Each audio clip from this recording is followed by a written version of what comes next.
sit up, you sit up,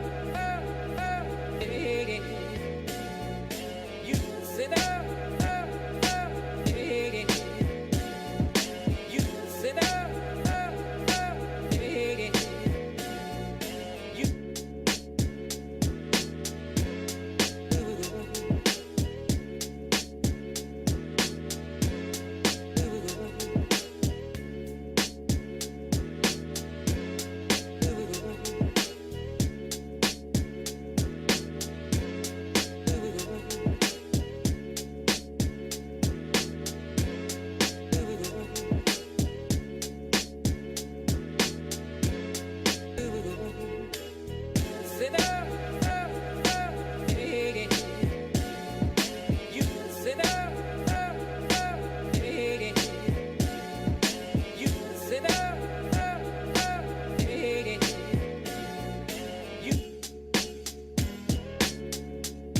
like the cool blue light, like the cool blue light, like the cool blue light, like the cool blue light, like the cool blue light, like the cool blue light.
Good afternoon, everyone. I'm Nicole from the Institute of Banking and Finance, and I'm delighted that you're able to join us for this IBF Masterclass, jointly organized with FINTRAIL, on making the most of RegTech for financial crime compliance. We're glad to have with us today Jess Keff, Head of Financial Crime Project Delivery at FINTRAIL, Nadia Ribeiro, Senior Manager, Regional APAC Compliance at Checkout.com, and Robin Lee, Head of APAC at Napier. Before I get them to share their insights, for those who are unfamiliar with IBF, allow me to do a very brief intro on IBF and our resources. IBF was established by MAS in 1974 as a training provider to provide functional training for the financial industry. Since then, our role has evolved into one of standard setting for financial services sector skills and competencies. In August 2018, our mandate was expanded to cover career advisory and job matching functions for the financial services sector. We were also appointed as the Jobs Development Partner for the financial services sector last year by the Jobs Development Council, and now oversee both skills and jobs development in the financial industry in Singapore. Here's a quick look at our services and how we support the industry across training, recruitment, and workforce transformation. You can also find out more about our services and connect with us on any of these areas via our website. The enhanced course fee subsidies, which are part of MES's support package, will be in place till 30th June 2022. Training costs under IBF recognized programs will be at 80% for trainees below the age of 40, while remaining at 90% for trainees above the age of 40. This will go back down to pre-crisis levels starting from July this year. Training allowance grant support will also remain in place to encourage companies to continue spending on their staff. So there's no better time to train your staff than now. You can find out more about the enhanced training support on our website. You can find the list of eligible training programs on the IBF Program Finder on our website as well. In addition, IBF will also be supplementing the commercial training available with free webinars during this period to support the training needs of the industry. Financial professionals can also learn via the Learn IBF mobile learning app for bite-sized learning at your own leisure. All these are complementary and are quoted with CPD hours. And that concludes my short intro. I'm going to hand the time now over to our panelists.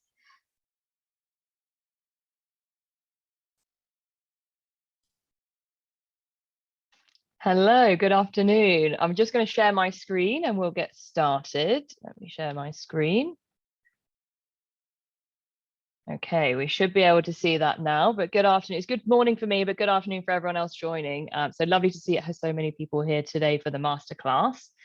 So today, I think this is the second in our masterclass series, and today we're going to be talking about making the most of RegTech or regulatory technologies for financial crime compliance. We'll be looking at the key considerations for selecting RegTech solutions, implementing solutions, and also using tools on an ongoing basis. So a little bit of standard admin at the start. We'd love to get questions throughout the session. I'm going to be checking in on the Q&A boxes throughout. We're going to leave around 10-15 minutes at the end of the session anyway. So I'll try to weave the questions in throughout, but if not, we'll definitely ask them at the end. So definitely put your questions in throughout and I'll make sure we ask the panelists. So we'll go on to the next slide, the first one. So a little bit of an introduction about FINTRAIL. So I'm head of financial crime project delivery at FINTRAIL. We are a financial crime consultancy. We primarily work with fintechs, but also with lots of traditional banks and RegTechs and other financial institutions as well. And we sort of deal with anything in the financial crime space. And one of those things is supporting the implementation, reconfiguration of all kind of RegTech solutions in terms of financial crime. So we've got lots of experience in the industry, developing and deploying different solutions. And that little note at the bottom there as well is really important. So we host a network for fintech financial crime professionals called the FinTech Financial Crime Exchange, or the FFE. We've got charters in the UK and Singapore with lots of monthly meetups, Slack channels to discuss lots of things, and also an annual conference, which is coming up shortly in London. But any questions on that, let me know at the end and I can chat more about FINTRAIL. So on to the session. So I'm the host today. I think we had enough introduction from me. We'll move on straight to the panelists. So we've had a brief intro, but if we start, Robin, did you want to do a mini introduction about yourself as well?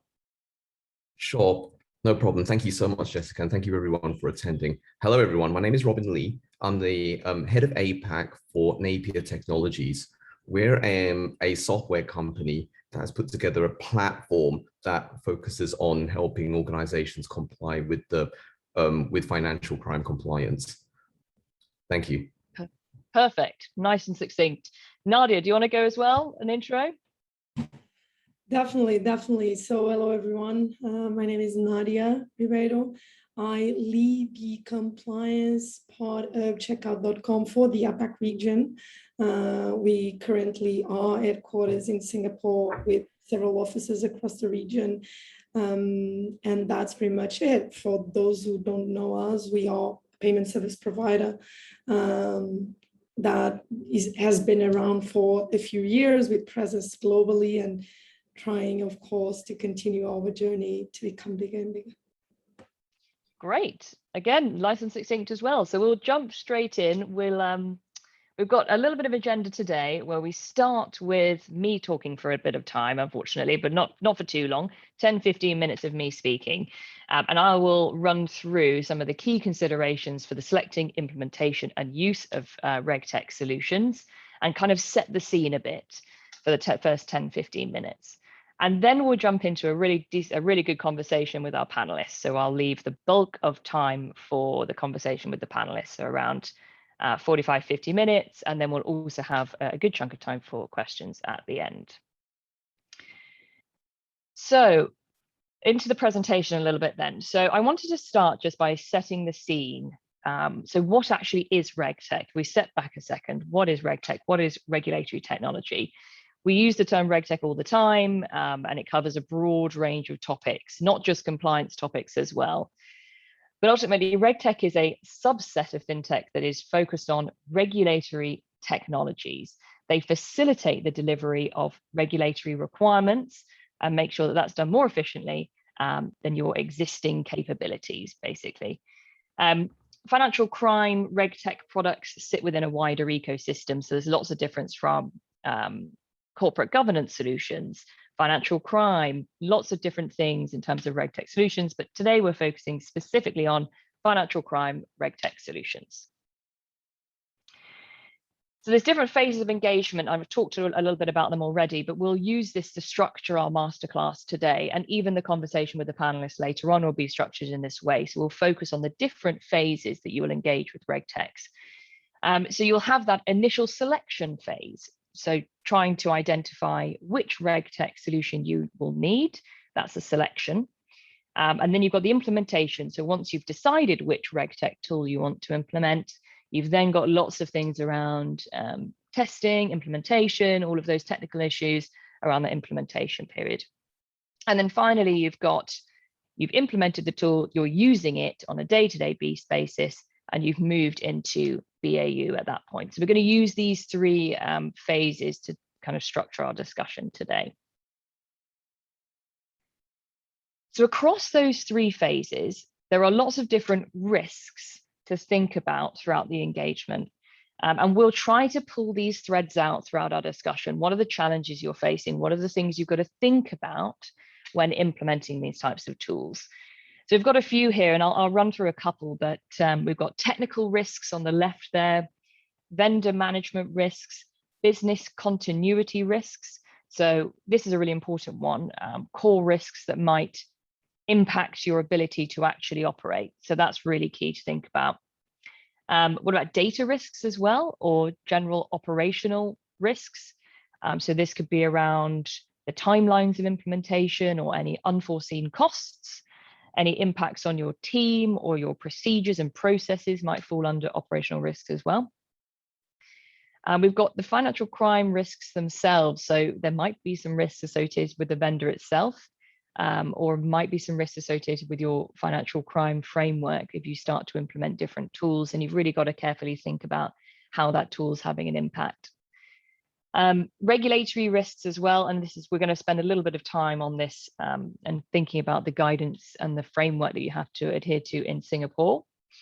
Then we've got functionality risks, so whether or not the tool has the functionality that you actually need. So does it cover what you actually need it to do? That's absolutely key. And finally, change management risks. And this we'll try and pull that out in the discussion today. When you're implementing a solution, during that process of change, you really need to think about how you're implementing it and what the impact is. So lots of things we're going to think about throughout the course of the session. So jumping a little bit into the selection phase then. So what actually is the selection phase? What do we cover during this period of time? So we put 4 points here. So when you're looking to select a vendor, you'll start by researching and gathering requirements. So what are your requirements? Gathering them internally, researching what the different vendors have. Then you might pick a few vendors as part of your RFP process, pick some vendors, engage with them a little bit and start the ball rolling. Then you might do a request for proposal. So do an RFP, request a proposal from that vendor with a bunch of vendors that you shortlisted. And then finally, you're going to assess and maybe do a proof of concept and move on to the next phase. But that all comes under the umbrella of selecting. There's lots of stuff that we're going to talk about in the selection phase. So a little bit about within the selection phase, as part of the RFP process, the initial engagement, but also throughout the course of using different vendors, there are some guidelines in Singapore that you will have to be aware of and you'll have to adhere to.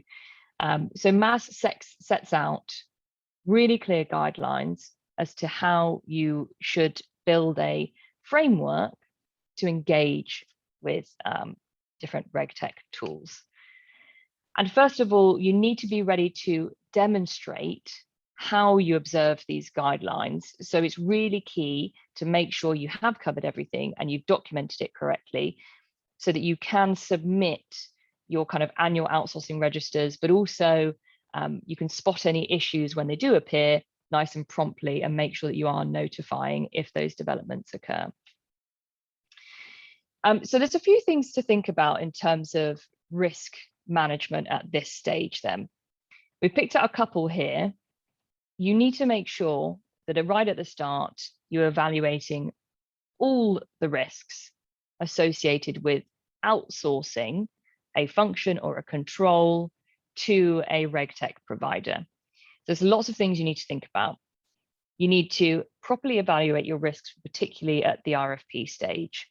You need to set out the responsibility of the board and the senior management at the RFP stage. Make sure your control framework is all in place to assess those risks of RegTechs. You need to do a proper assessment of the service provider, and we'll go into a little bit more detail on that. We need to make sure that your outsourcing agreement is properly in place and is a good, solid agreement as well. You need to consider confidentiality and security concerns as well, right at the start, business continuity management, making sure that you have good monitoring of your outsourcing arrangements. And there are other considerations around if you're outsourcing outside of Singapore, making sure that you have considered all the relevant risks there, as well as within groups, which I'm sure maybe Nadia can expand on as well. But there's lots of things to basically consider here, making sure that you have documented them and you've got that register in place and you're notifying if there are any developments or issues that occur. So in terms of then the risks, again, I think I've highlighted it so far, but you really need to make sure you're pulling out the evaluation of the risks of the service provider right at the start when you engage with them in part of the RFP process. So what's the framework then that you need to put in place to make sure you are evaluating all of these risks? So you need to make sure you are identifying the role of outsourcing within your whole business strategy. So why are you outsourcing?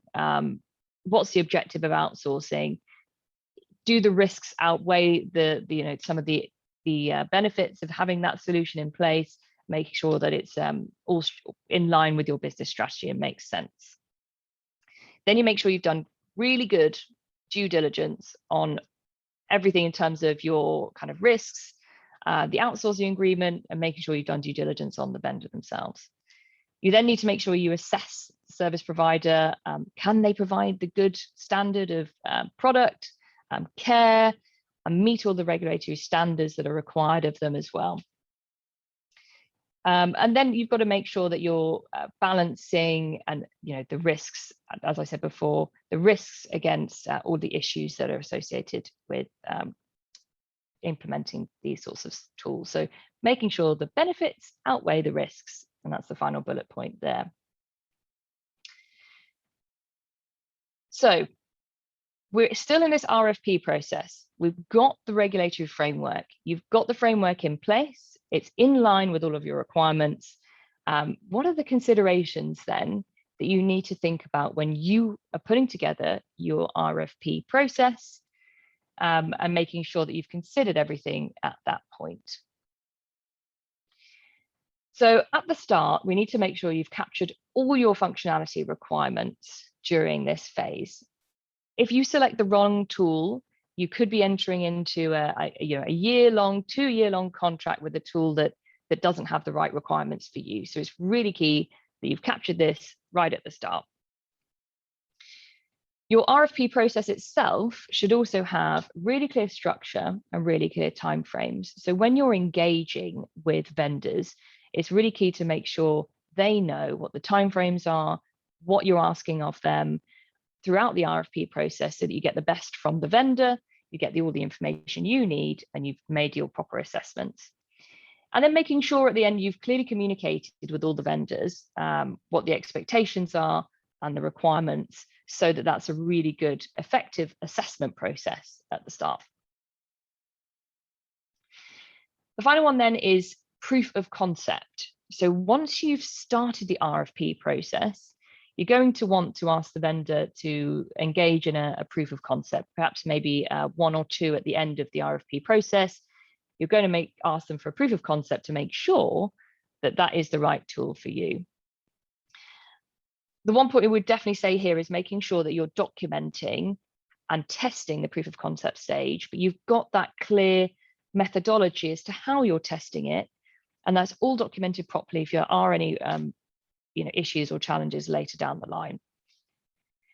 And then also making sure you've got the ability to effectively plan the transition phase. So once you've done the proof of concept, you think, yes, this is the right one for me. You're moving into implementation. Have you got a good plan in place to start shifting into the next phase? And that nicely leads me into the implementation phase itself. So here, in terms of implementing the solution, so we've done the RFP process, you've identified what you're going to want to implement. We're now looking at implementation. So the first thing you want to look at is integration work. So how does that tool integrate with your platforms, with your other tools, with your processes as well? Then you move into number 2, which is testing. So once you've looked at sort of starting to integrate, you're then going to want to test continuously on an agile basis as it's being integrated. And then you'll want to go live as well. So at the end, right, you've done the testing, we're happy, ready, let's go live. So what are the different things to consider at this stage then? This can be quite a tricky phase and is again really important to get right, because you could have technical issues, operational challenges, and there's always this encouragement to implement things really quickly. And often people go super fast during this phase, overlook a few things, and then they've gone live before they needed to. So things to think about: time frames being drawn out due to things like technical or operational issues. So making sure that you're trying to hit the different time frames, not over exceeding, but not underestimating the amount of time it will take to implement and test a solution properly. The next one is human error. Obviously, there's lots of potential human error either on the side of the vendor or your IT teams or technical teams as well. So lots of issues that could go wrong there. Unforeseen cost risks. So what's the cost both on the vendor side, but also the cost in terms of bringing your technical teams out of what they do normally in order to implement this solution. The fourth one there is really interesting: risk of needing a temporary provider due to extended timelines or any system failures or control gaps. Now, this doesn't happen very often, but if there is a fundamental issue, you might need to look at having a temporary solution in place. So we also recommend running dual systems, so having your old solution running alongside the new one during the test phase, but I'm sure we'll cover that as well. And if you do get it wrong, there's always the risk of remediating. So is there an issue and you're going to have to remediate a bunch of things, and we really want to avoid that at all costs. The second to the bottom one is insufficient training and lack of user knowledge. So whilst you're implementing the tool, it's absolutely critical to get that training so that when you do go live, you know how to use it and how to solve things if they go wrong. And then poor integrations and inefficient processes. So if it's integrated poorly and it doesn't work properly, or it doesn't work with your processes, it's just not going to be an effective tool for you. And then finally, almost at the end of my presentation here, so the use phase, so the BAU use phase. So what happens here? Number one, you've got the early life support.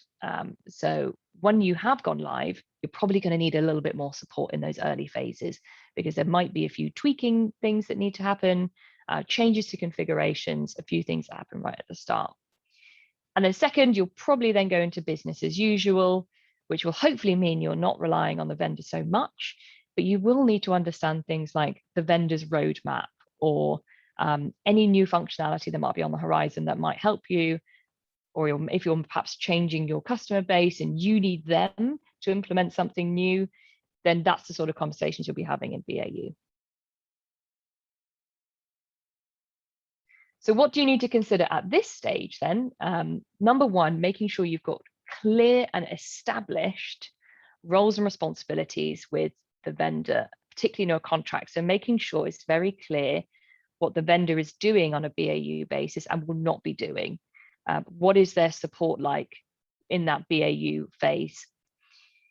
The second one is unforeseen costs of additional professional services. So if you haven't set that out clearly in the contracts, there might be some unforeseen or additional costs that the vendor is going to charge if you haven't set that out properly at the start. So really making sure you know what's expected of them at the time and what, if there are any unforeseen costs, might be in BAU. And again, similarly, any training costs on a BAU basis as well. So what happens if you don't understand a new functionality that comes out? Will there be training and that kind of thing? We've put on the final, second to last bullet point as well. You might need a sub vendor or a secondary vendor if the process a vendor is doing is absolutely critical to business continuity. So to mitigate business continuity risks, do you need a second, I don't know, ID&V vendor, identity and verification vendor, if that one goes down that you need to use? And then also things like business continuity risks. If your vendor just ceases to operate, what are you going to do then? Or there's a big outage. So making sure that you've got a really good business continuity plan for your BAU is absolutely key. So I think that almost wraps up my presentation. But before we jump into the full panel discussion, a quick poll question. Nicole, I don't know if you could bring up the poll. Amazing. We've got a poll there. So which of the following risks are your highest priority when engaging with RegTechs? So we've talked about them at the start: technical risks, business continuity, vendor management, data, operational risks, financial crime, regulatory functionality, and change management risks. So we've talked about these throughout, but across those different three phases, what do you think are your highest priority risks? Be interesting to know, so that for the rest of the conversation, we can focus on the sorts of risks that people are really finding challenging. So maybe we'll give it another 30 seconds. 30 seconds to a minute, perhaps. Then we'll jump in.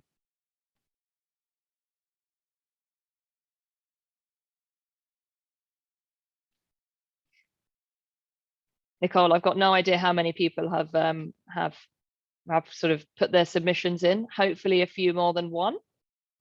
We have about 46 people. Amazing. That's pretty good. Let's try and get 10 more, and then we'll post the poll results. Okay. Let's see, 10 more.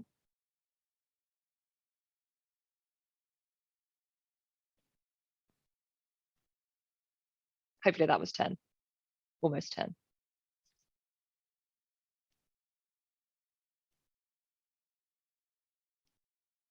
Shall we post? Let's see.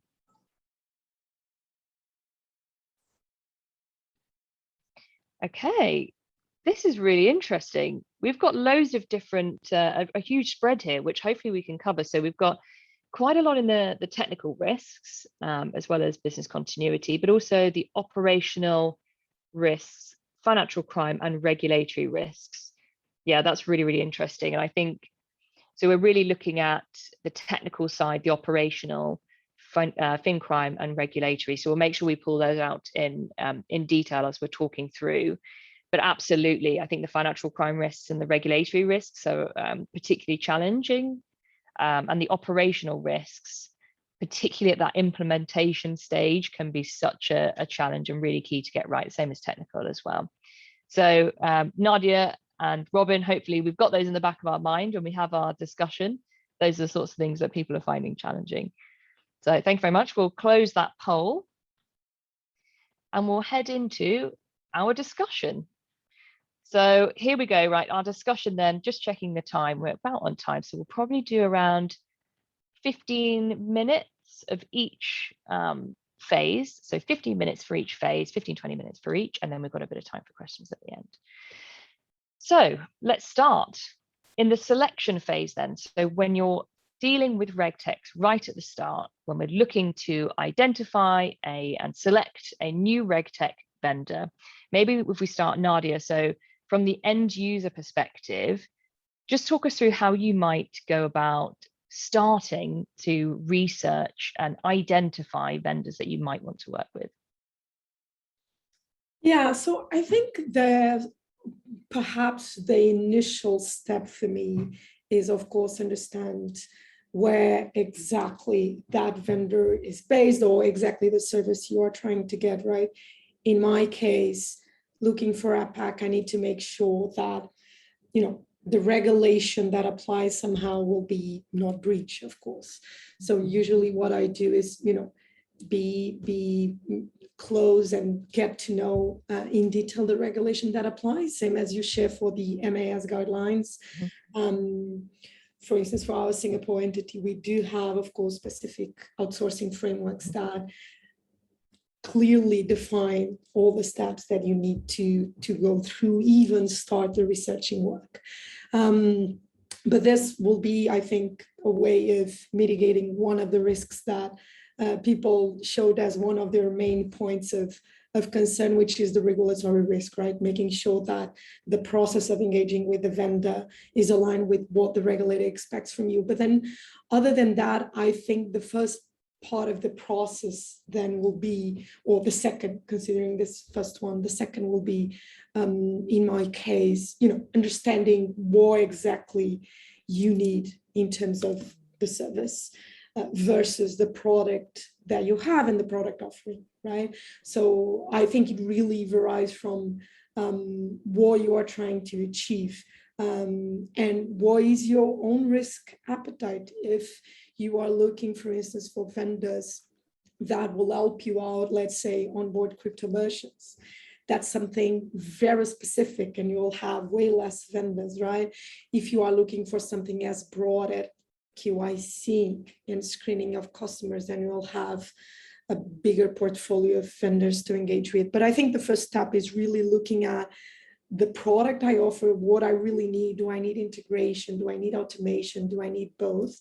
And with that, really understand what could be potentially the vendors that will sit close to that product offering.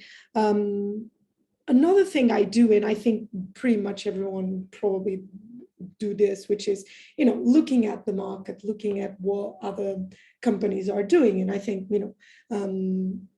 forums, for instance, like FINTRAIL are very useful for this time of brainstorming exercise, which is, talking to colleagues, former colleagues, people from other companies. What are you using? Do you recommend a specific vendor? And then based on their product and what is your product, you can also sense if perhaps will be helpful for you to engage with them and even start the conversation, right? I wouldn't really want to have a conversation with 10 vendors. I will focus on finding 3, perhaps 4 max that I think that will be useful and a good choice. And then from those 3, perhaps having conversation and then initiate testing period. Another thing I take into consideration is, their offering in terms of region. Is it like an APAC vendor? Is it a global vendor?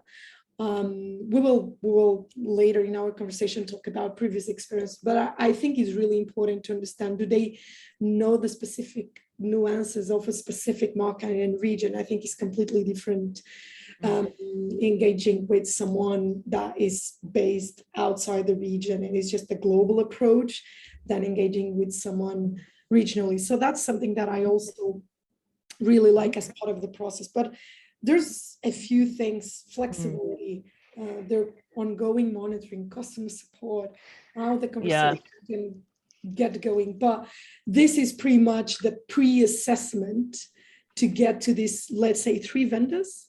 And then when getting to that, I initiate, what is the beginning of conversations with them to understand product offering, certifications, what they can offer, etc. So I'll say that big part of the process is actually this pre-assessment, where you need to assess what is the regulatory requirements, everything around your own outsourcing framework, the vendors that exist in the market, etc., etc. But I think, also the risks we'll cover later on. Yeah, that's really interesting. It'd be good. Could you talk through a little bit more as to how you go about identifying your requirements internally? Because there are lots of challenges across the business with different people wanting a slice of the pie and different requirements for different people. So how do you manage the challenges internally with the different stakeholders wanting different requirements? Well, usually I think, when you have you have the data, you told to the main stakeholders. What I usually do is have regular committees where we discuss issues that we might have within what we call the compliance processes in general, right? And here I'm talking about first line of defense and second line of defense, mainly from the beginning of the process, from QIC until the ongoing monitoring that you need to do about your customers, around your customers. And usually, I get that feedback. It should be consistent one, and issues all the vendors will have. And I think, you also need to understand where you have a consistent issue, or is something that is connected to a specific market that you are entering, for instance. But when something is constant and the feedback is very similar from different stakeholders, then, that is perhaps a moment that you start realizing, well, maybe, this might not be the ideal vendor, or I don't have any vendor, I do this in-house and I need someone to help me with this. Or perhaps when, you kind of sense that the process is being too manual and you might need to automate a bit more. Yeah, really good points there. I mean, Robin, I'll bring you in now. From your perspective then on the vendor side, what do you think are kind of the minimum requirements that financial institutions should ask of you right at the start when they're engaging with different vendors? Sure, the bare minimum, Jessica? Or, the bare okay, I mean, if I was to, when you first asked this question as we were prepping for this, I did have somewhat of a list, but I've actually taken a step back and decided it'd be kind of nice to refine this just to take into account the different kind of financial institutions there are out there today. And so the first one, which, that's why I asked the bare minimum question there is the solution suitable? Because what we're seeing here at Napier in many instances is it's not the compliance team or the financial crime team that's predominantly leading the charge when it comes to the acquiring. It's the tech team. And often case, these guys, because they haven't had that experience working in financial crime or compliance or aren't as familiar with the regulations, for example, they're not, half the time, a lot of these guys just aren't sure what they're looking for. And I've had instances, just to give you a very, very simple example, where I've dealt with technical guys who truly believe that market surveillance is the same as transaction monitoring. Okay, so so you really need to figure out if the solution is suitable for you or not. Secondly, is it a fit? Okay, so there are multitudes of RegTech vendors out there. Some of them are better for larger firms. Some of them are better for smaller firms. Some of them are more suitable for particular industries, et cetera, et cetera. So is it a fit? I think that's a very important question as well. Okay, people. Okay, who is behind the company, the technology, the management team, et cetera, and how are they interacting with you? What degree of professionalism do you require, right? Because again, the financial industry is very broad, and especially from what I see in terms of those firms who are just getting to grips with AML, they just need something that works and something that can get them by. Okay, who else is using it? Okay, I think that's really important, a really important question to ask. And last but not least is, where is the puck heading for the firm in terms of product, in terms of expansion? If they are expanding, what's next? Mm-hmm. Yeah, absolutely. I think the first one is the tech team driving it and not compliance. I think, Nadia, have you got any comments on that when you're kind of engaging with the different stakeholders internally? No, yeah, and one thing that happens too, and that is more troublesome to solve, and I have had like a similar situation previously and recently, which is different people look at, let's say we are talking about vendors where there will be a report around credit risk, let's say, and they will provide you with different types of data and the way the data is organized, right? Which is also very important these days, like the way the report will look like. And, I remember asking a team some feedback around a vendor that we were indeed testing, and sharing with them a few reports, and they did like deep analysis, and you will have some people saying, you know what, I prefer this vendor. The report is much more clear to me, easier to read, easier to understand. I think it helped us more if we engage with this one as opposed to the second one. And then we'll have people, saying, no, definitely the second one is much better, which is interesting because I think it also goes around how people work and look at the data. But that is true. I think there has been instances where you are engaging with the vendor and you do realize, as Robin said, that it's indeed either like customer support people that are the account manager, which is great to have because it's pretty much the bridge between you and the vendor, and then the tech teams and the engineering team, etc.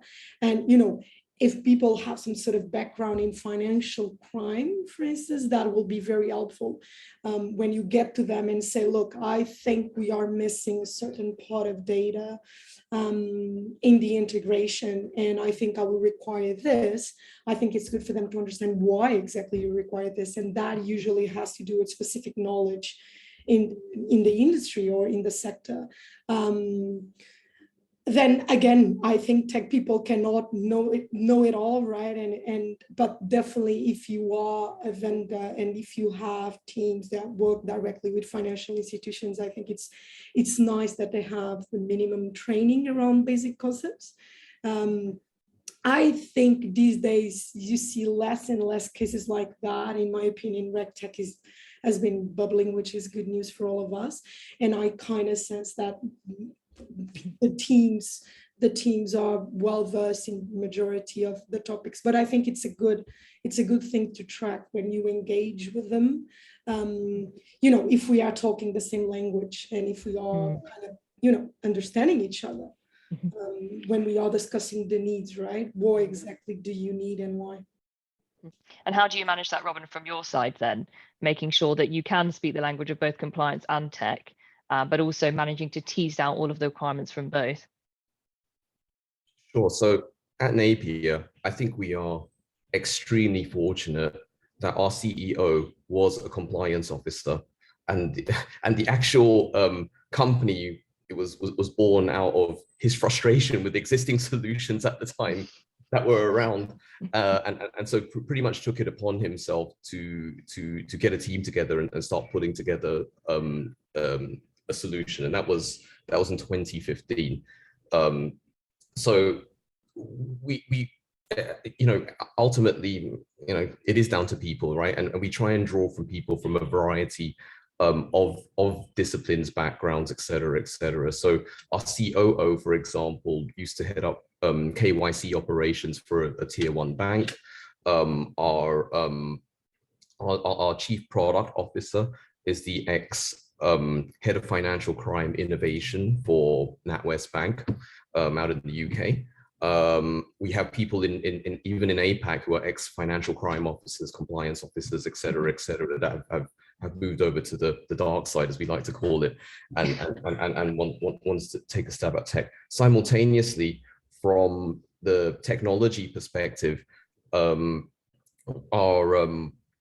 have people from IBM working for us who helped architect the products in the beginning. We have our chief data science officer / AI officer teaches AI at Oxford University. So we try and get people, if it revolves around a particular area or discipline, we try and get people who have that experience and can talk the talk. Sounds like you've got it absolutely solved at Napier, which is excellent. Excellent. So shifting focus a little.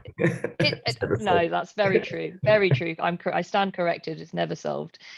So shifting focus slightly. Oh yeah, Nadia, go for it. Yes, absolutely. I just wanted to mention, just make this note, and Robin mentioned this, and to me it's like a key point, which is around the selection. I think indeed one of the things that really, at least it makes a lot of sense to me, is when you look at a vendor, what is exactly target of customers, right? Because I think it's completely different when you are looking for a vendor and you lead compliance in a bank, global bank, larger bank, local bank, whatever, neobank, or if you are, in a fintech, being it a small startup or a global startup, it completely changes everything, right? And I don't think this applies only to vendors, but that is true. The fact that they work with companies, they are aligned in terms of size, product offering, and even the way they perhaps the approach they have, being as fast-paced as we are. I have been having experience with vendors that usually work more with banks, being traditional banks, global banks, or local banks. And then I think usually you tend to see a gap if you are the user and that is coming from a fintech perspective, because things are just different. The way we do things is usually different too. So I think aligning on that might be important. What is your company? What's the shape and the way your compliance teams work? And then based on that, find a vendor that really works for that type of company, because I think then the product offering will be a much better match. Yeah, that's a really good point. The flexibility to engage in different ways and making sure that they can engage with how your business communicates and how you work as well. I think also at this stage, I really wanted to push a little bit more in terms of what your frameworks are for risk assessing at this stage, and the sorts of checks that you'll conduct on RegTech's kind of upfront. So, I mean, maybe if we start again with Nadia, just to make sure. So at that initial stage, what sorts of due diligence checks do you conduct at that stage? Maybe talk us a little bit through your risk assessment control framework as well, as much as you can, to make sure that you're kind of compliant. Yeah, so again, the first step is, as I said, looking at what is the framework, right? And then based on a few things, there's kind of a checklist that you should somehow follow, or at least is the way I do it. I think, of course, you need to understand the product offering, the model they have. Where are they based, right? Because that can bring some concerns in terms of, for instance, data. How do you storage data? How do they storage data? All of that, and cybersecurity. So there's a few things. I think there's some due diligence that you need to have on how they store data, how is their cybersecurity processes. And then, for instance, it depends, of course, again, the type of vendor that you are looking at based on the needs that you have at the moment. But, for instance, if it's something very specific that requires certification, that's one of the things that I check too, and perhaps even ask them up front if they are available to share, any documents around certifications they have. And that most likely they need to have to operate. In some cases, no mandatory certifications, but good to have kind of certifications that, of course, brings you an extra layer of security. When we are talking about vendors that can potentially affect business continuity, I want to know how safe is the product as well. So that's one of the things that I usually ask around, like, have they had in the past situations that didn't go so well? What was their approach to somehow mitigate the situation? How long it took for them to make sure that the issue was solved? This kind of questions.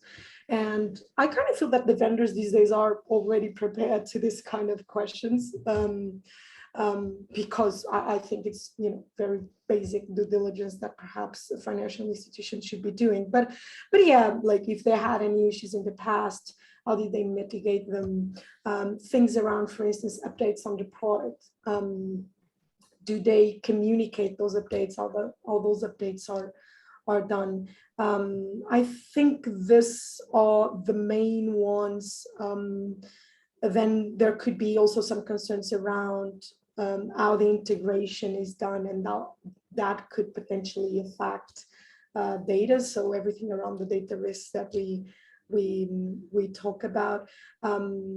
If they required some sort of specific licensing, if it's the case for regulated entities if that's something that they have done. So, you know, how big or small they are, and I usually like to see some documentation and, you know, some sort of use cases, right? What exactly is their offering and what they can do at the moment. Another thing I also like to check is the level of flexibility. I think it's very easy for us to look at the requirements, and there's so many things that you need to check up front before signing a contract. And usually you take into account what is today's requirements from the regulator or from your industry, right? But things evolve, and a requirement that exists today might be gone tomorrow, and next week there might be new regulation out. For instance, in my case, dealing a lot with industries like crypto or NFT that are always evolving, that requires an extra level of flexibility. Why? We know, as a matter of fact, that regulation on crypto is, you know, is arriving, and regulators are looking at it more and more. And that means that if I engage with the vendor right now, for instance, to help me, you know, track everything related to transactions in the blockchain, I might need a completely different product or a nice product from them in the next quarter based on new regulation. They have the flexibility to adjust the product quickly, safely, and without me being in a situation where I will need to somehow find a way to let go of vendor, if that is even possible. In most of the cases is not, and having to go to the market again and find a new one. So I think it's very much around this partnership kind of model, where it's good to see that they are ready to, you know, if we need to change the product that they are offering me and what we have at stake from today to 3 months' time, how fast they can be on that. Will they have teams working on that? And to me, this is paramount, you know, the fact that we might be in a situation where we'll need to have a discussion about things changing drastically in a very short period of time, and making sure that they have the resources from their end to somehow adjust and adapt, because that's pretty much what we need to do, financial institutions, right? We at times see new regulation coming out, and the period for you to adjust is very short. So you need to change the policies, change the processes, and everything connected to the vendors will need to change too. But can the vendors do that work with you in sometimes a period of 2-3 months time? So for me, that's something also very important. Those are two, I think you picked out two really key points there. One, having a very, very clear checklist with really questions that really push the vendor as well, that really push them. How did you manage this in a bad situation? All of those kind of things clearly documented, but really pushing them in those conversations as well. But then two, I think you picked out a really good point, particularly in financial crime, because things are changing all the time. In terms of regulations, risks, etc., and making sure that you understand the vendor's roadmap, but also the flexibility to adapt and build new things in response. I mean, Robin, have you got any thoughts on any of those 2 points to starters? Yeah, I mean, look, I love what Nadia was saying about the integration piece with crypto. That's definitely where the puck is heading, and what we've tried to do at Napier is design our product such that it's a software platform. So you can almost think of it as like your phone, right? We have a platform as opposed to a single product.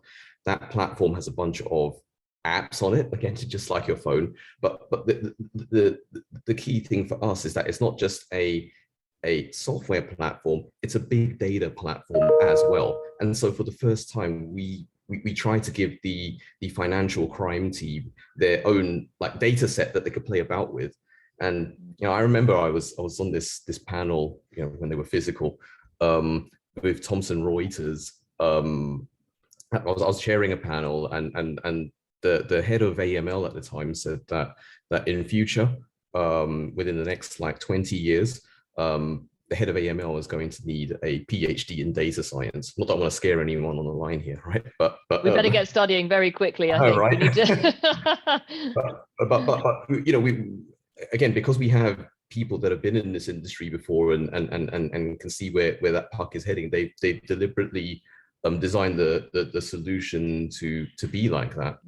To accommodate for that.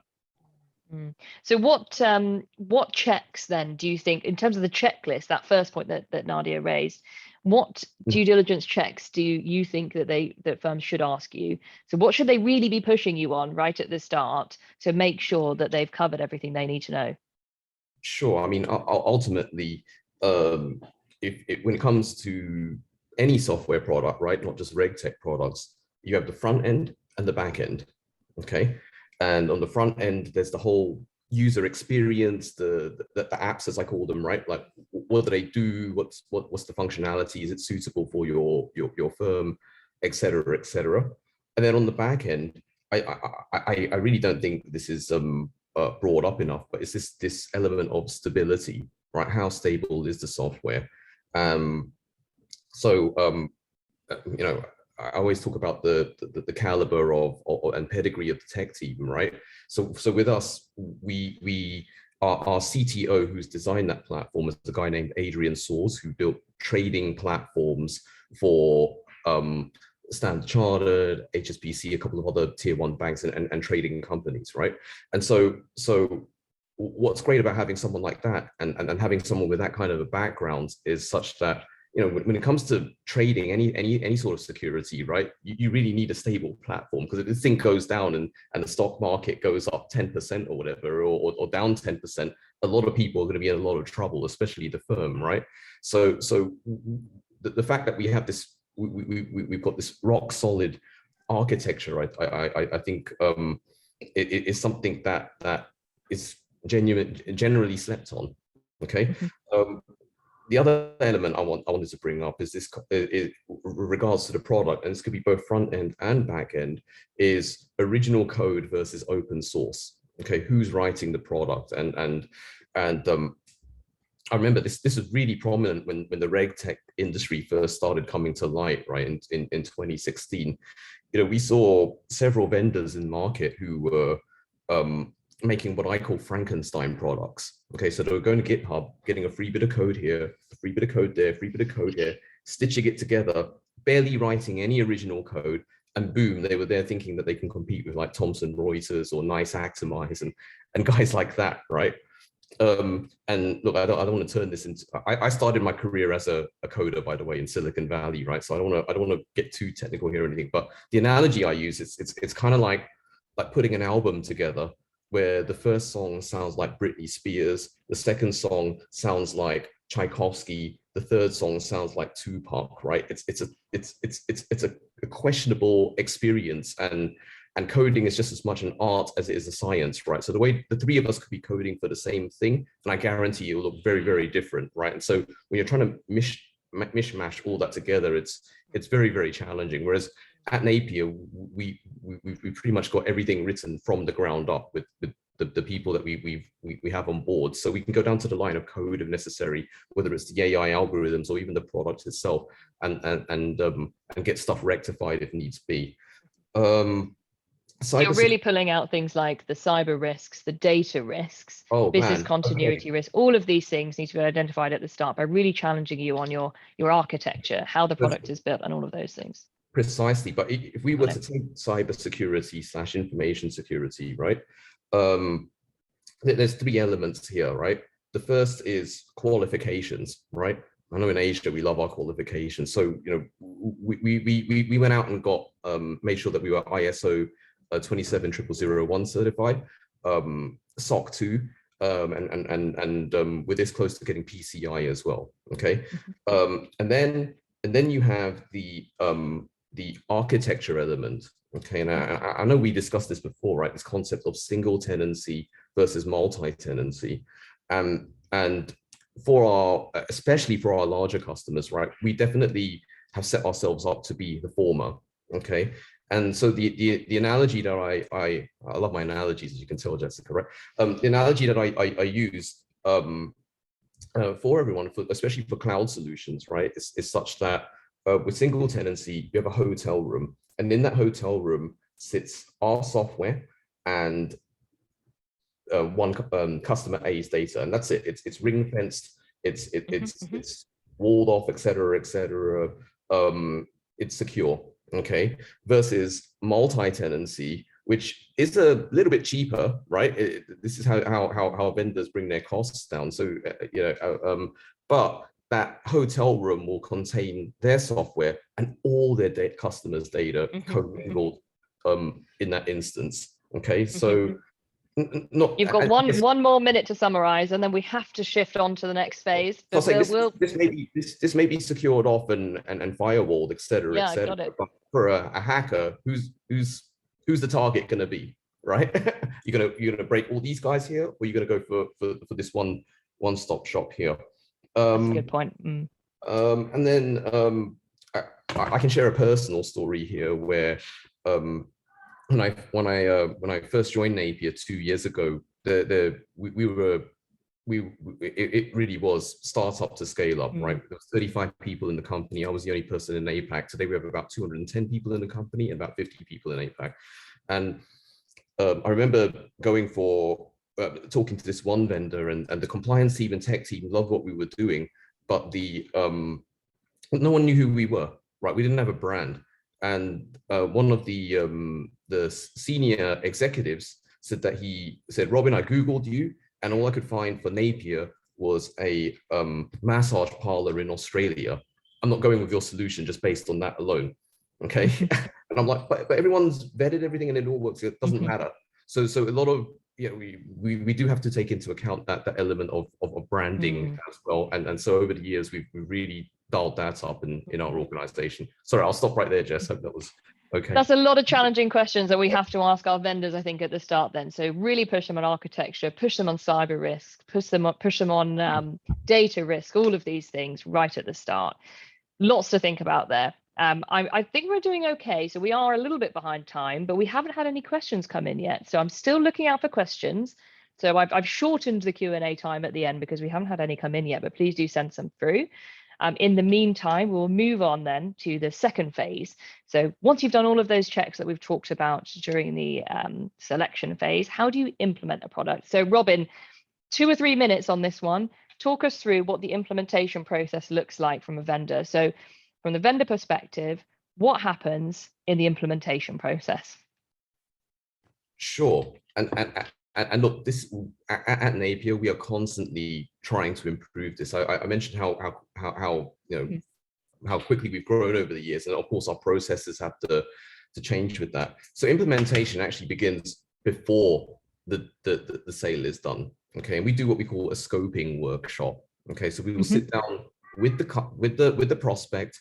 And in the past, it was our pre-sales team, but as we've gotten larger and what have you, we've actually gotten the professional services team to ultimately be responsible for that. And we think that's a better experience for the customer, right? Because if the guys who are doing the implementation are the ones that are doing the scoping, it just makes so much more sense, right? So we would do the scoping, get the customer's requirements together.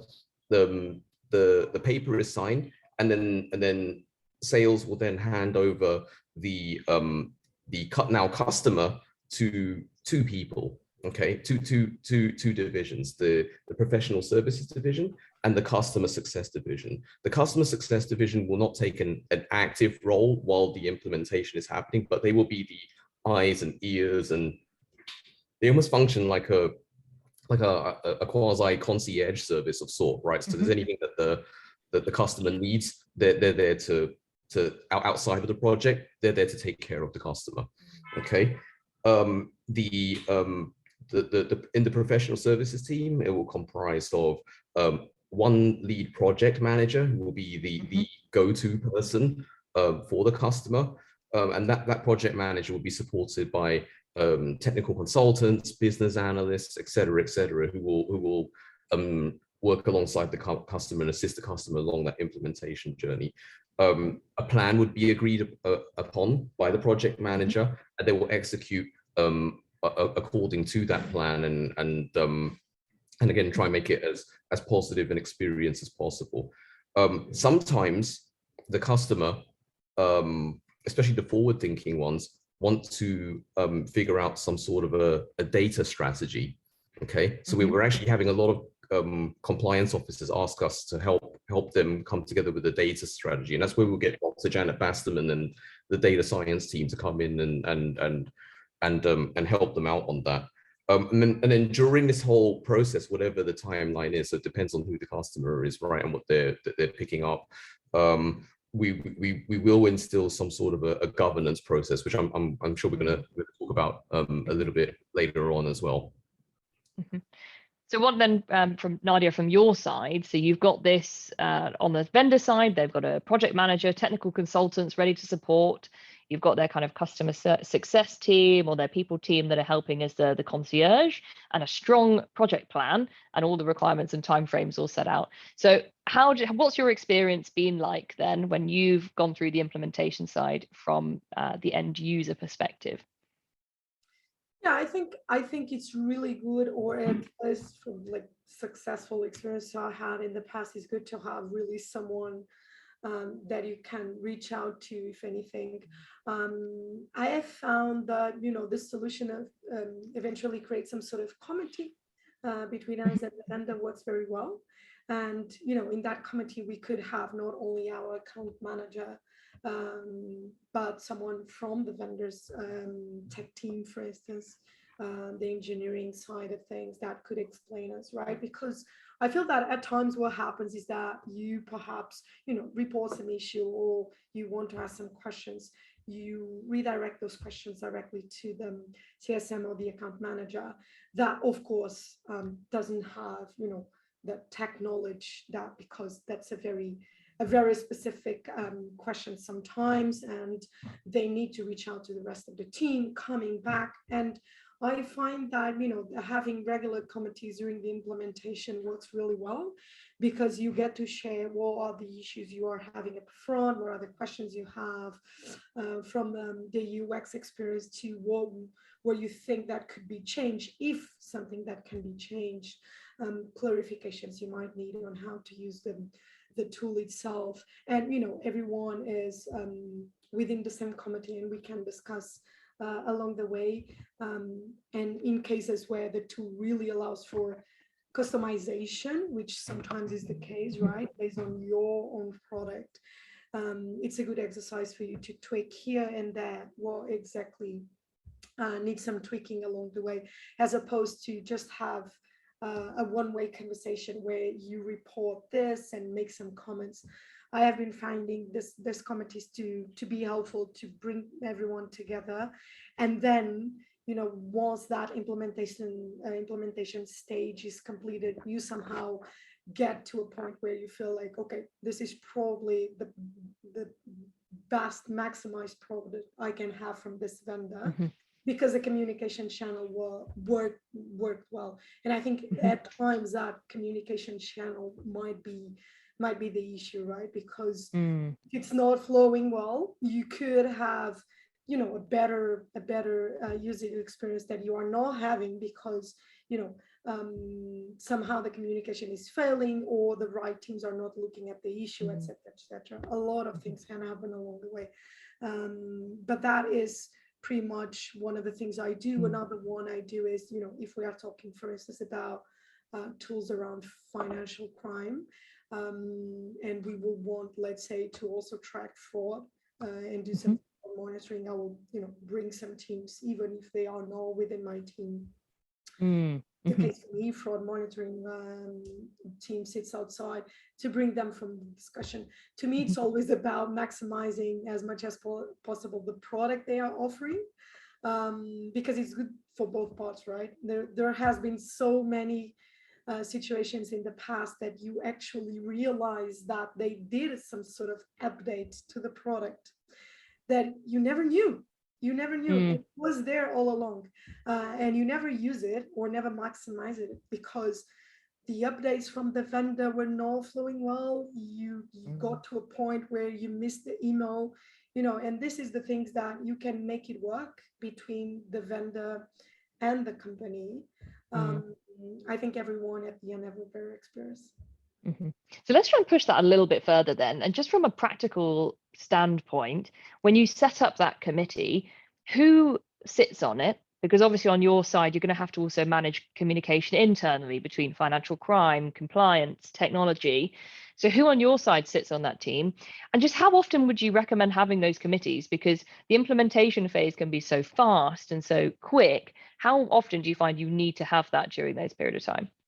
I think it really depends on, the tool you're onboarding and the time that you have for implementation. If we're thinking about 2 months, perhaps you might have 3 committees to assess initial issues, where we are in the middle of the process, and then final thoughts about it, and what else is yet to be done, like kind of a final committee to close up those issues. But I think it really depends the time you have for implementation. From my experience in FinTech, when you are onboarding and implementing a vendor, everything is pretty much for yesterday, as I usually say. You need it as quick as possible. You need to give them time. It's part of the journey. But I think, like, if we are talking an implementation process, like a month time, perhaps having 2, 3. In terms of people that sit there, I usually collect the feedback from the teams that use the tool. Or that have been testing the tool. Not good to have a lot of people testing it, because at times you have a lot of feedback, and a lot of feedback can be good or bad, it depends. So what I do usually is choose particular stakeholders from the team that I think that the feedback will be just more insightful, right? In the sense that based on their experience, what they do, what is the scope of their role, they can give specific, insightful feedback that I won't gather myself, and then collect that feedback. And this is, from compliance teams, but also, you need to discuss with tech teams, engineering teams, to see what is working, not working. And most of the times, I think it's good for them to be there, because, I work in tech, but there's a lot of things that you don't know. Unfortunately, I cannot code same as Robin, but I'm working on that. And yeah, I think, bringing that knowledge to the committee is good, because if they somehow are talking about something that is very, very technical, I get to have someone that might be able to say, that won't work for us, or can we find other solutions? Because that probably, let's say, we won't be able to integrate that way in our systems, or our system doesn't allow us to do that way. So that's why I kind of call it a committee, right? So it's like a bring of every piece of knowledge that you need to have along the way. Sure, that's a really good point. Have as much feedback as you need, but don't invite everyone, because it will be a mess and it will be a nightmare. I can add to that. Yeah, go for it, Robin. Yeah. I mean, I absolutely agree with everything that Nadia just mentioned for the fintech space, and I think it's also interesting from my perspective to see how we conduct these steering committees amongst the variety of customers we have. So general rule of thumb, right, is the bigger a customer, the more frequent you need to have the committee, because there's more. There's more that could go wrong, and more that needs to be discussed, etc., etc. So, for example, one of our tier 1 bank customers, we have the meeting every week. Okay, there's a steering committee every week, and in terms of who sits on the committee for these especially for these bigger customers, it's usually the people that can help unstuck things. Because we have to get through hierarchies and decision makers and all that good stuff there, and so that level of frequency and that level of participants is required. Absolutely, that sort of having that line straight into the decision maker that can actually help things and solve things is key. We have had one other thing. Go for it. Sorry.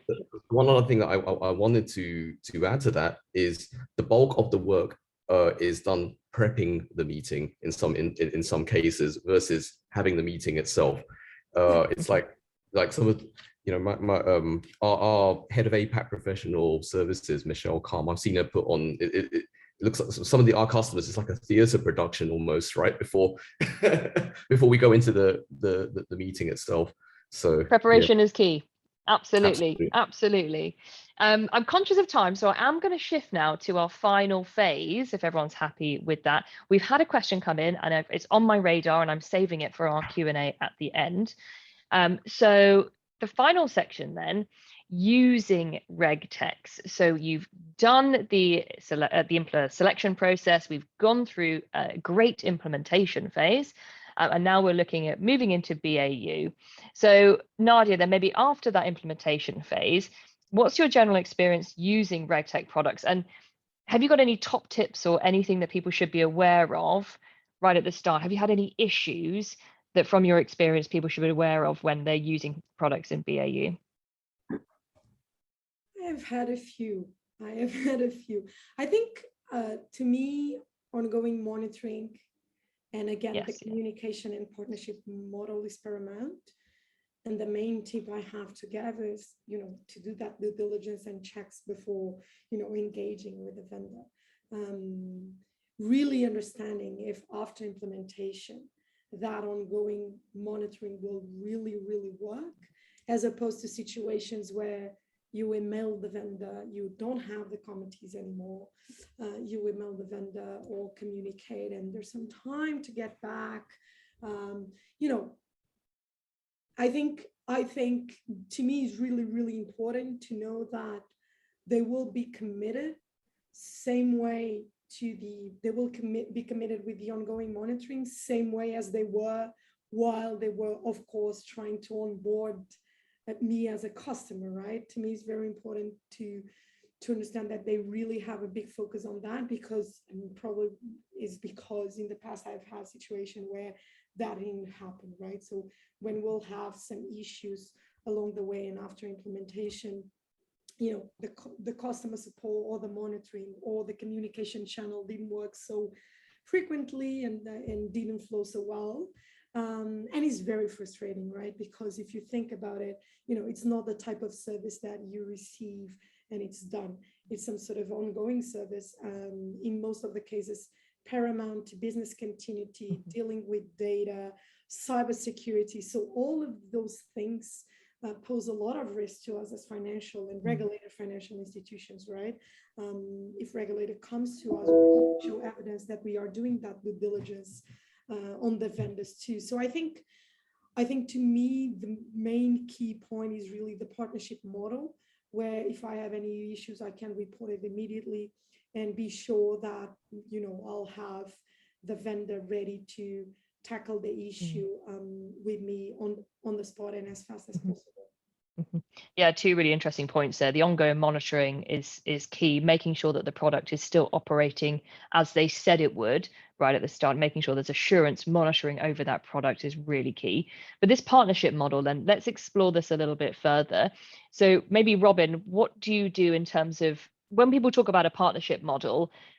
They want you to not just be a solution that's implemented and then they leave it. It's really about engaging with vendors on a long-term basis, so that if you're implementing anything, the roadmap is clear, the communication is clear, so that it's a really good partnership. From your side, how does that work? Yeah, so let me just take a step back first and share that I was really disappointed as we were prepping for this meeting to hear some of the war stories that and experiences that Nadia had to share with some of these RegTech vendors. She's being nice right now, ladies and gentlemen, but it was so I would take a step back first and talk about the experience, and then I'll work my way down to the practical stuff after. Okay, and when we talk about experience, I always this famous book by a guy named Brian Solis, right, who I used to hang out with in Silicon Valley, called X, okay, experience, and he came up with this equation that X equals, so experience equals BX, which is brand experience, plus UX, user experience, plus CX. So that's X equals BX plus UX plus CX. Okay, and that sits, for me, that sits front and center of our approach to interacting with customers here at Napier. So how do we do it exactly? Okay, so first and foremost, I mentioned that we have a customer success team, and what will happen is during implementation, someone from that team will sit down with the customer and ask them, what is your definition of success? Okay, because it's different for each customer, right? And they will sit down with the customer, put together a mutual, set of metrics. Okay, and then that is what we will base our quote unquote performance on. So what do I mean by performance is that once every 2 years we do what we call health checks with our NPS scores, right? Net promoter scores, just to check in how we're doing, and we to ensure that we're performing according to that customer's expectations. Simultaneously, we will have monthly meetings, usually through Zoom or Teams, quarterly business reviews, and followed by annual visits. And depending on who the customer is, that relationship wouldn't just be on that one customer success manager. It could involve myself, it could involve senior management, it could involve various people at the firm, depending on who the organization is, who the customer is. Okay, we also have a tech support team that interacts with our customers as well. So anyone who touches the customer, we have a customer engagement plan in terms of how we just to make sure that we hit those NPS scores every time we follow through. And then additional stuff that we have on the go as well is that we have a product council where we will ask our customers to help us design any future products and help us put those together.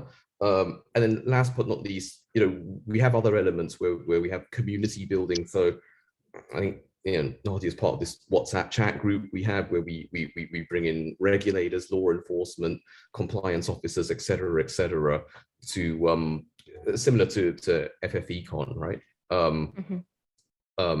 It just so that we're aware of what's going on the ground and we can design our products accordingly and interact with our customers accordingly as well. So there's lots of different layers there. You've got the more formal health checks every 2 years, but monthly reviews, lots of dynamic ways to communicate with your customers to make sure that you are operating as a true partnership instead of just developing a solution and not moving it forward. Interesting on the product council and making sure that there's a clear roadmap and horizon scanning for everything that's coming up in future. Nadia, have you had any experience kind of feeding into any of those or engaging with vendors to suggest maybe you want to develop this in terms of your roadmap, or we need this, can you develop this? And how does that work in terms of the partnership? To be honest, I think that I'll rather do that due diligence first, understand if, same way we talk about flexibility on product, flexibility on how the vendors use their resources, right? You will see vendors where you say, and perhaps you might be upfront and say, look, I don't think it's working this way. Perhaps we can work together on making this to work in a more flow and agile way. And you'll see some vendors, and I think this new vendors that you have been seeing in the last couple of years are really focusing on that ongoing monitoring, that will be ready to get your feedback and do something about it and use the resources. I think at times old players tend to be more reluctant to receive that feedback and tend to take it as a product that is as is, and it's just like key on your hand, and when you are contracting with them, that's pretty much all you get. And that's why I prefer to do that some type of due diligence work before, to understand in which area they are, if they are the type of person company that will have this flexibility that, for instance, Robin was sharing, right? Or the type of vendor that as a matter of fact, that something fails in terms of partnership, won't be able to somehow present other solutions other than the one they are presenting to you at the moment. Yeah, absolutely. Any final points on that, Robin? If not, I'm going to try and wrap up because we've got 2 questions I do want to leave time for. And I wanted to also ask you whether or not either of you have got any top tips that you want to finish on how to have a successful engagement with RegTech solutions. So I don't know, Robin, if you've got any final comments to come back on that point, but if not, let's go for the top tip on how to get the best out of RegTech solutions for financial crime compliance. I really do think it's a people thing versus a tech thing, right? If you have a great relationship / partnership with the vendor, then anything is possible. So just it's third party risk, right? Know who you're dealing with. Yeah, that's a great one. Absolutely. And then Nadia as well, top tip for success in terms of RegTechs for financial crime compliance.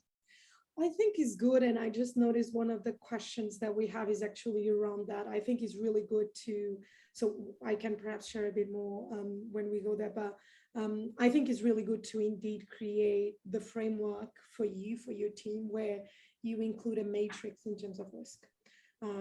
So you assess all the types of risk that you might have, and this includes business continuity, data privacy, operational risk, all of that, and really kind of define what is your risk appetite statement. What is, to where are you capable of going, in the sense that, do you feel that you could handle 3-4 incidents?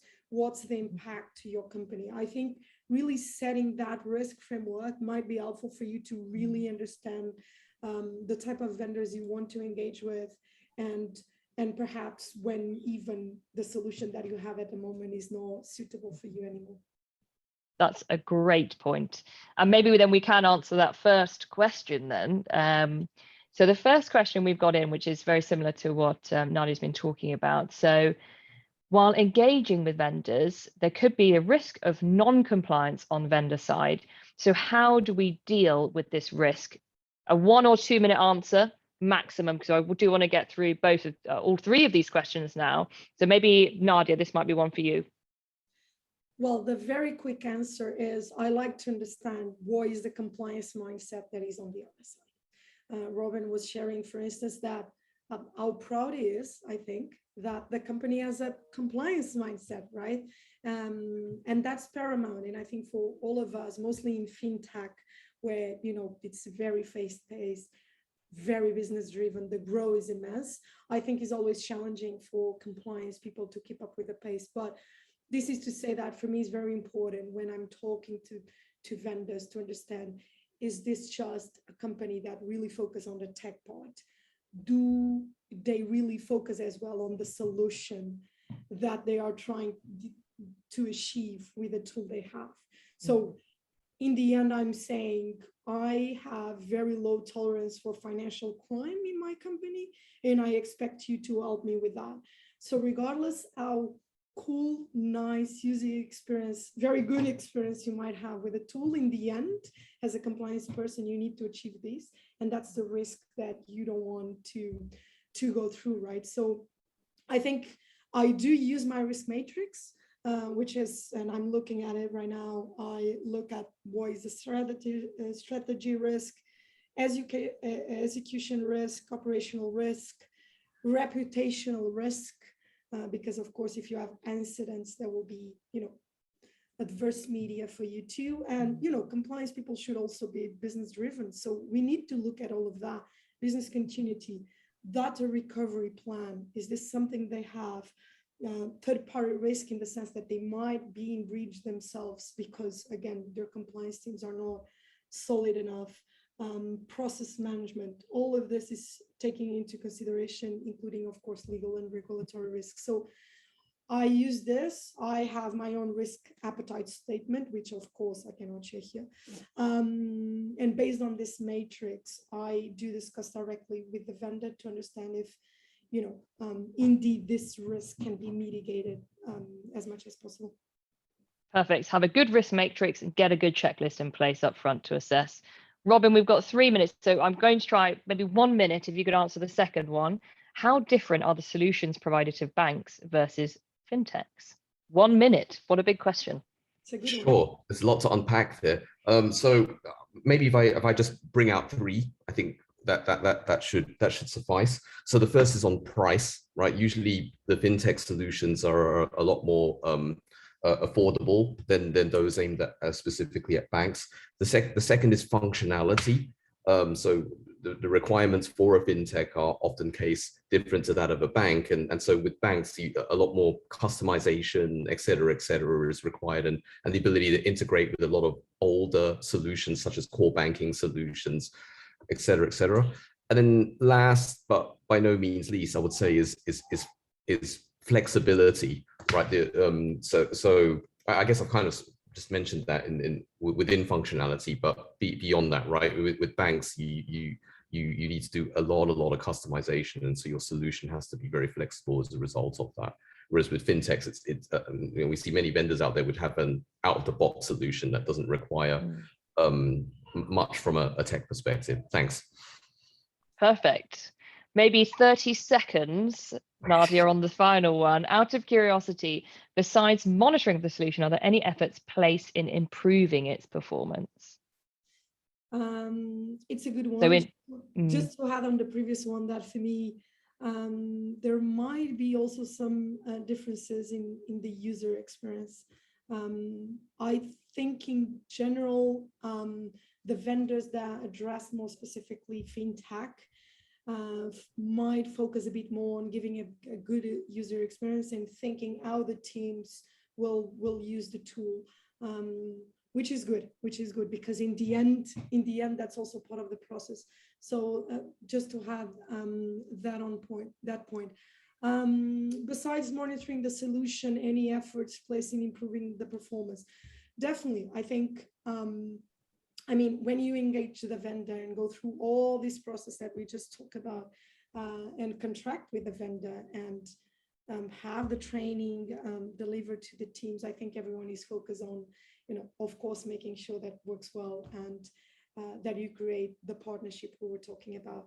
I think, it's good to, from time to time, still do some checks and potentially do some committees to give feedback. And I myself focus very much on giving feedback, not exactly feedback on issues, but thinking, let's say I have a specific vendor, there's a specific need I have or requirement, the vendor doesn't provide that, you might as well go ahead and suggest if that's something in terms of product that they are looking at in the near future. In terms of performance itself, I will say that if you are looking at data, for instance, and that's part of the information you are getting from the vendor, that's something that you can probably also discuss with them in the sense that, hey, you have been giving me data on the specific market, and when you are working with 8 markets, you might need specific information. Don't you think that perhaps there's something that could be done for us, for instance, to get better data for China Hong Kong market, for instance, just to share a recent situation.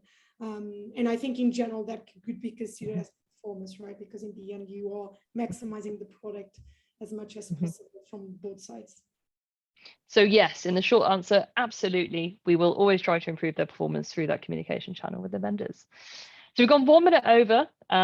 There's another question in there about recording, but I think, Nicole's going to answer that one, which is excellent. So just 1 minute for me. We've done the questions, comments, and observations, which is excellent.